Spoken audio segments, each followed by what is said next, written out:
Alhamdulillahi wa la ilaha illallah.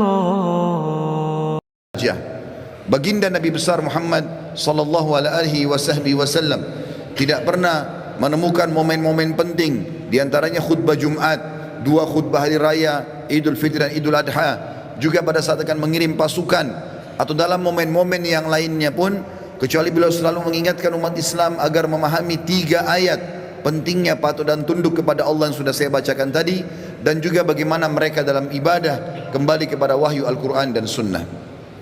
Kesempatan ini teman-teman sekalian, saya akan menyampaikan sebuah judul, wahai muslim, kematian sedang mengejarmu. Ada satu fenomena teman-teman sekalian yang kita semua bisa lihat di depan mata kita, yaitu masalah kematian.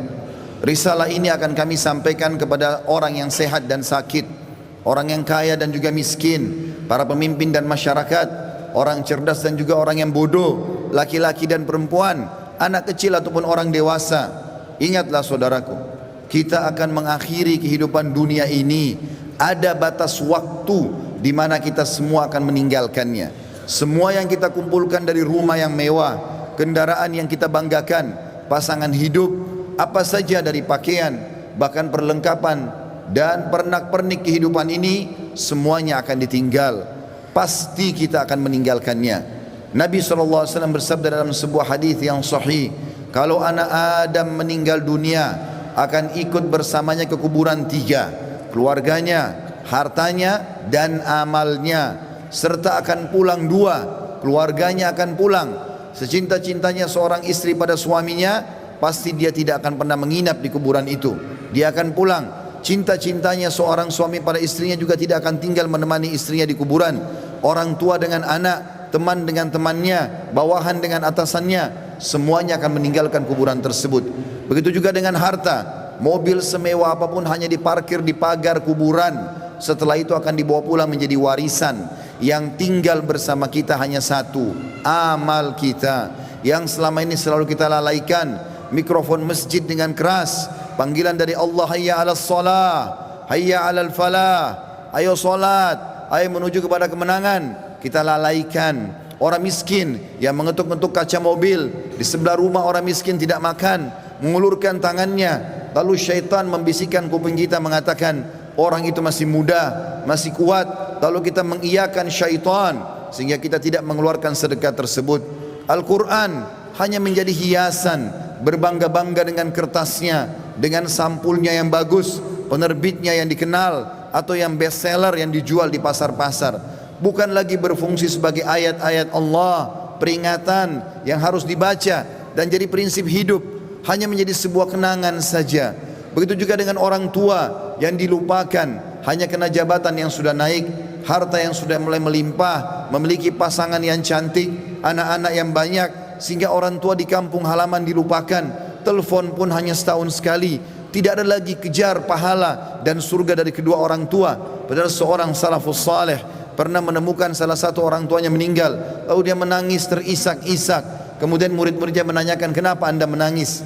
Kata dia, sungguh satu pintu surga sudah tertutup untukku, maka tertinggal satu lagi.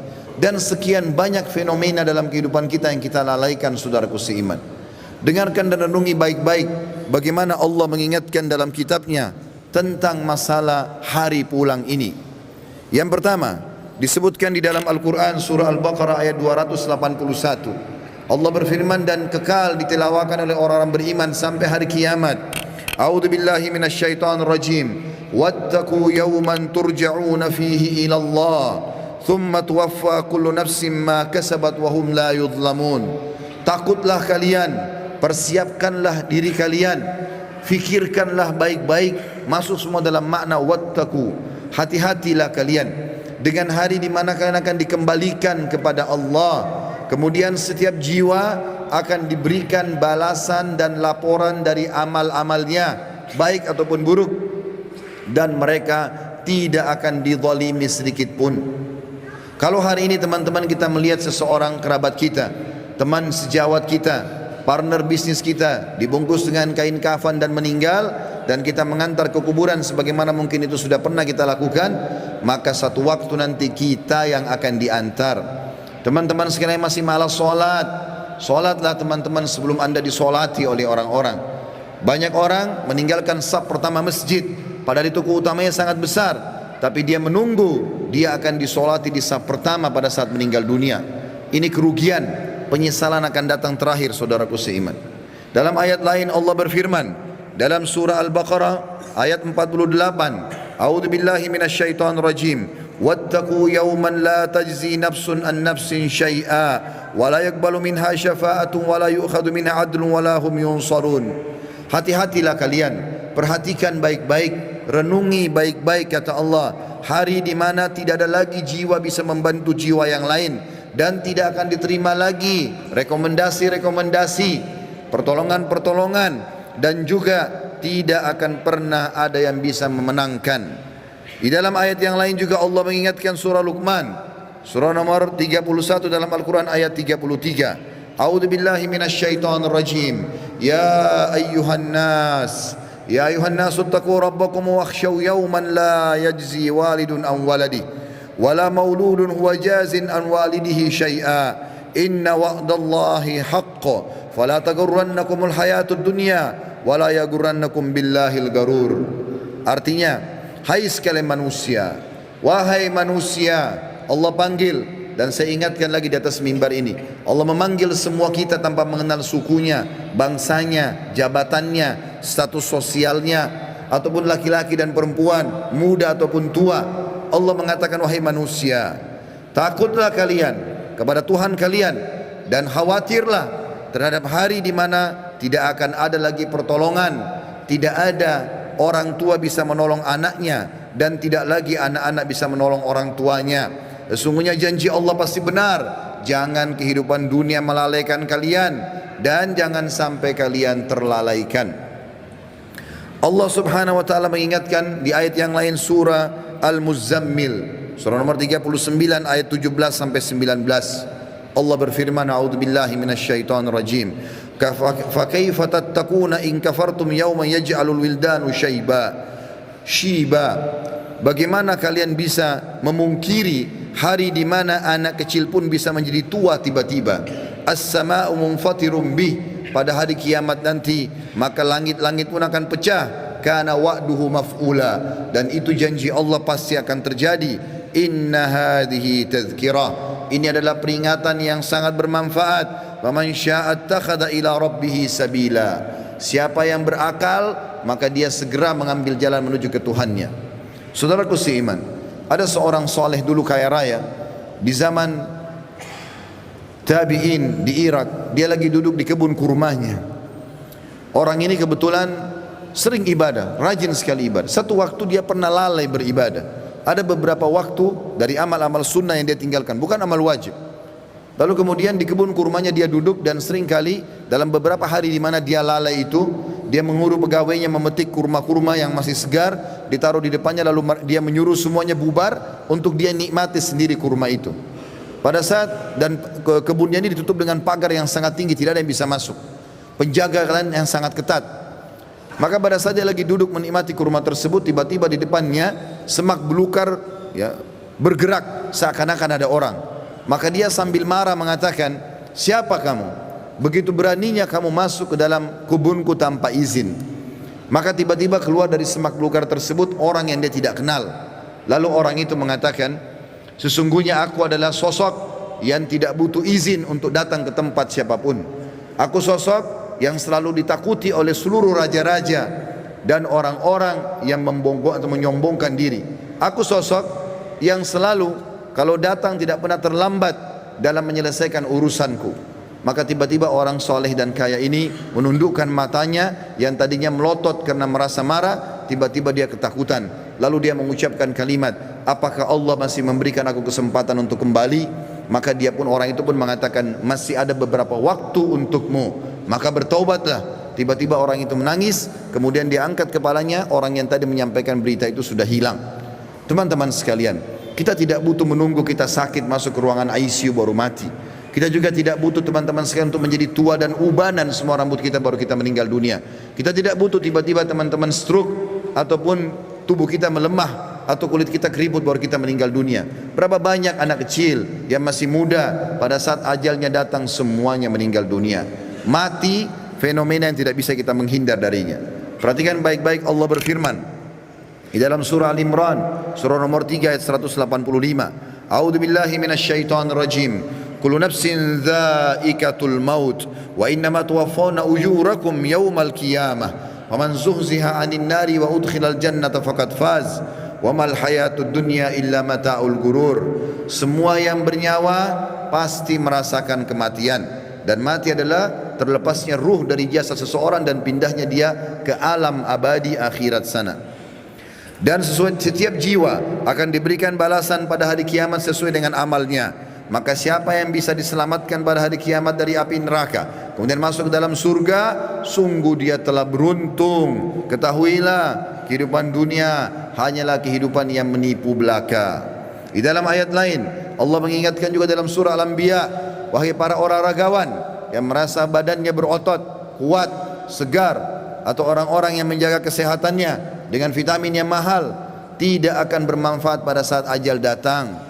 Wahai orang-orang yang merasa hartanya banyak, orang yang selalu memerintahkan banyak pegawainya, sadarlah teman-teman sekalian bahwasanya itu hanya sebentar. Semua ada pertanggungjawabannya. Allah mengingatkan dalam surah Al-Anbiya, surah nomor 21 ayat 35. A'udzu billahi minasyaitonir rajim. Kullu nafsin dha'iqatul maut wa nabluukum bisyarri wal khairi fitnah wa ilaina turja'un. Semua yang bernyawa pasti akan mati, dan kami menguji kalian dengan kebaikan dan keburukan sebagai fitnah, maka kalian harus tahu kalian akan dikembalikan kepada kami. Maksudnya kata ulama tafsir, kebaikan adalah dengan jabatan, dengan harta, dengan kelebihan paras wajah, fisik, pasangan hidup, keturunan yang banyak. Itu cobaan dari Allah subhanahu wa ta'ala. Bersyukur tidak, digunakan dalam ketaatan kepada Allah atau tidak, dia tunggangi enggak itu untuk panen pahala yang besar pada hari kiamat. Begitu juga kami uji kalian dengan keburukan. Keburukan juga datangnya penyakit, gangguan orang, semua melalui itu. Bersabar tidak, sehingga akhirnya mendapatkan pahala yang maksimal pada hari kiamat. Di dalam ayat lain surah Al-Ankabut, surah nomor 29 ayat 57 juga Allah berfirman, A'udzu billahi minasyaitonir rajim. Kullu nafsin dha'iqatul maut, thumma ilaina turja'un. Semua yang bernyawa pasti akan mati. Sekuat apapun dia, sehebat apapun dia sembunyikan dirinya dalam sebuah bangunan yang besar, pasti dia akan mati dan akan dikembalikan kepada kami. Di dalam ayat lain Allah lebih jelas lagi menekankan masalah itu dalam surah An-Nisa. A'udzu billahi minasyaitonir rajim. Ainama takunu yudrikumul maut walau kuntum fi burujim musyayyadah. Dimanapun kalian sembunyi, pasti mati akan datang kepada kalian, walaupun kalian sembunyi di dalam bangunan yang sangat kokoh. Dan terakhir ayatnya adalah Allah SWT mengingatkan dalam surah Jum'ah, ayat yang sudah sangat masyhur, surah nomor 62 ayat 8. A'udzu billahi minasyaitonir rajim. Qul innal mauta alladzi tafirruna minhu fa innahu mulaqikum. Tsumma turadduna ila alimil ghaibi wasyahadati fayunabbiukum bima kuntum ta'malun. Katakan hai Muhammad, sampaikan kepada semua manusia, terutama umatmu, mati yang selama ini kalian tidak mau kenang, tidak mau ingat, tidak mau punya persiapan, pasti akan mendatangi kalian. Kemudian kalian akan dikembalikan kepada zat yang maha mengetahui yang gaib dan juga yang nyata, dan akan memberitahukan kepada kalian apa yang telah kalian amalkan. Saudaraku seiman, ingat, ruangan ICU di rumah sakit hanya 2 atau 3, dan orang yang sedang berobat di rumah sakit lebih sedikit jumlahnya daripada orang yang berjalan di sebelah rumah sakit. Di pinggir jalan lebih banyak, artinya lebih banyak orang meninggal yang tidak sakit. Hati-hati. Berapa banyak orang yang muda, masih anak-anak sudah dipikul di geranda jenazah. Sadarlah teman-teman sekalian, mati ini kalau selalu dikenang, dia akan jadi pengontrol dalam kehidupan. Maka kita hanya selalu tahu yang kita nikmati yang halal, yang kita kerjakan yang diperintahkan oleh Sang Pencipta Allah, dan semua yang haram, bahkan yang makruh pun akan ditinggalkan. Mati adalah pengawas yang sangat baik. Makanya kata Nabi SAW dalam sebuah hadis, kafa bil mauti dzakira. Cukuplah mati itu akan menjadi peringatan bagi orang-orang. Demikian juga kata Nabi SAW dalam hadis, mengingatkan kepada kita, melengkapkan ayat-ayat tadi yang saya bacakan. Di dalam sebuah hadis yang sahih kata Nabi SAW, akthiru dzikra hadimal ladzat. Ingatlah selalu dan perbanyak ya, mengingat sesuatu yang menghancurkan semua kenikmatan, yakni al-maut, atau itu adalah kematian. Fa innahu lam yadhkuruhu ahadun fi dhiqi min al-aishi illa wassa'ahu alaih. Tidak ada orang yang mengingat mati pada saat dia sedang sempit kehidupannya, lagi ada masalah besar yang dia hadapi, kecuali akan melapangkan hidupnya. Oh, ternyata saya akan mati. Maka penyakitnya jadi ringan, utang-utang yang berat pun jadi ringan, dan dia berusaha untuk menyelesaikan sebelum mati menyambutnya. Wala dzakarahu fi sa'atin illa dayyakahu alaihi. Dan siapapun yang mengingat pada saat dia lagi lapang, maka dia pun akan berhati-hati menyempitkan semua celah-celah di mana dia bisa melakukan perbuatan yang haram. Dalam sebuah hadis yang lain kata Nabi SAW, kata Abdullah bin Mas'ud, pernah sekali bersabda, malulah kalian kepada Allah dengan sebenar-benar malunya. Kata Abdullah bin Mas'ud, kami malu kepada Allah ya Rasulullah. Kata Nabi SAW, bukan itu yang aku maksudkan, tetapi siapapun yang berusaha benar-benar menjaga kepalanya dan apa yang ada di isinya, dan juga perutnya dan apa yang akan dia masukkan, beserta juga menjaga lisannya dan meninggalkan perhiasan dunia ini yang haram, yang tidak Allah halalkan, dia berusaha mencari yang haram, maka dia telah malu kepada Allah dengan sebenar-benarnya. Dan Nabi SAW, teman-teman sekalian, pernah mengantar jenazah atau melihat ada jenazah diantar oleh para sahabat. Kemudian Nabi SAW menanyakan, apa yang mereka kerjakan? Lagi ngerumun. Kata para sahabat, menggali kuburan ya Rasulullah, akan masukin jenazah. Maka kata para sahabat, tiba-tiba kami lihat Nabi SAW bersegera ke sana. Kemudian duduk di depan liang lahat tersebut, lalu meletakkan lutut beliau ke tanah. Lalu saya pun datang, kata Al-Bara ibn Azib radhiyallahu anhu, perawi hadis ini, saya pun datang lalu menanyakan, kenapa ya Rasulullah? Maka saya melihat Nabi SAW tidak menjawab dan meneteskan air mata sampai tanah itu basah. Lalu beliau mengatakan, wahai saudara-saudaraku, untuk ini kalian harus punya persiapan. Hasan Basri rahimahullah, seorang ulama tabi'in, pernah mengantar jenazah. Lalu dia berzikir. Sambil berzikir, ada seorang anak muda di sebelahnya bertanya kepadanya, lagi ngantar jenazah, wahai imam, kalau imam itu kita kiai sekarang, wahai imam, kenapa anda berzikir? Sampaikan kepada saya, bukankah kita lagi ngantar jenazah? Kata beliau, wahai anak muda, berzikir ya, atau diamlah, karena sungguhnya yang sedang kita antar sudah tidak bisa berzikir lagi. Juga Uwais Al-Qarni pernah berkata, wahai penduduk Kufa, salah satu tabi'in yang masyhur, yang kata Nabi SAW, afdal tabi'in adalah Uwais Al-Qarni, seorang yang sangat saleh dan berbakti pada ibunya. Dia mengatakan, wahai penduduk Kufa, kota yang dia meninggal di sana, sesungguhnya kalau kamu sedang tidur, kamu sedang berbantalkan kematian. Oleh karena itu, kalau kamu masih sempat bangun, maka ketahuilah kau satu waktu tidak akan bangun lagi. Begitu juga dengan Al-Lubaydi. Al-Lubaydi ini seorang tabi'in yang menyeriwayatkan tentang Abu Ishaq rahimahumullah. Dia mengatakan, aku selalu melihat Abu Ishaq mengeluarkan dari kantongnya sekertas-kertas, selalu membaca, setiap habis sholat dibaca sama dia. Saya tidak pernah nanya selama hidupnya, dan pada saat dia meninggal, saya pun mendapatkan kertas itu di kantongnya, lalu saya membaca. Ternyata isinya adalah, wahai Abu Ishaq, perbaguslah amalanmu, sesungguhnya ajalmu telah dekat. Wahai Abu Ishaq, perbaguslah amalmu, sesungguhnya ajalmu sudah dekat. Saudaraku seiman, sebagai penutup dalam khutbah ini bukan bermaksud menakut-nakuti, tetapi kita harus sadar sebagai seorang muslim, salah satu rukun iman kita iman kepada hari kiamat, rukun iman yang kelima, dan rentetannya adalah mengetahui kematian akan datang, mengetahui adanya alam barzah, dan juga kita tahu akan ada pembangkitan hari kiamat dan ditimbang amal baik dan amal buruk, serta juga akan ada surga dan neraka. Ini penentuan terbaiknya adalah pada saat sekarang kita masih hidup. Jangan terus-menerus lalai. Cukuplah yang telah berlalu. Kata para ulama, kalau yang berlalu adalah kebaikan, bersyukurlah dari amal soleh. Kalau perbuatan buruk, maka bertaubatlah. Kalau seandainya yang sedang kamu lakukan, kalau kamu masih hidup hari ini, perbaikilah amalmu hari ini, dan hari esok kau hanya bisa membuat program. Oleh karena itu teman-teman sekalian, hati-hatilah dengan masalah-masalah seperti ini. Sebaiknya setiap muslim harus sadar, memperbanyak mendalamkan ilmu agama dan beramal soleh, serta bertobat dari dosa-dosanya. Aqulu qauli hadza, saya sudah mengucapkan perkataan ini, wa astaghfirullah li wa lakum, dan saya beristighfar kepada Allah dan mengajak jemaah istighfar kepada Allah. Innahu huwal ghafurur rahim, sesungguhnya dia maha menerima tobat hamba-hambanya dan juga maha pengasih.